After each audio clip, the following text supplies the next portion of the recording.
महायुतीच्या जाहीरनाम्यामध्ये कर्जमाफी होती। योग्य वेळ आल्यावर शेतकऱ्यांची कर्जमाफी होणार। उपमुख्यमंत्री अजित पवारांचं आश्वासन। अहिल्यानगरच्या नेवासामधील शेतकऱ्याची कर्जबाजारीपणाला कंटाळून आत्महत्या। जिवंतपणी मदत झाली नाही, मी मेल्यावर इतर शेतकऱ्यांना तरी मदत करा। आत्महत्येपूर्वीचा बाबासाहेब सरोदेंचा व्हिडिओ समोर। राज्यपाल सीपी राधाकृष्णन यांना उपराष्ट्रपती निवडणुकीमध्ये समर्थनासाठी ठाकरे पवारांना फोन केला। ठाकरे म्हणाले, चर्चा करून कळू तर विरोधी उमेदवाराला पाठिंबा द्यावा लागेल असं पवार म्हणाले। मुख्यमंत्री फडणवीसांकडून स्पष्ट।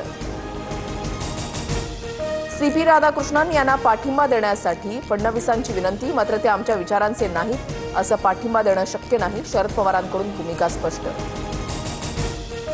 डुप्लिकेट शिवसेनेची मतं फुटण्याची भीती आहे का? फडणवीसांनी आम्हाला चाणक्यगिरी शिकवू नये। उपराष्ट्रपती पदाच्या निवडणुकीवरून राऊतांचा निशाणा।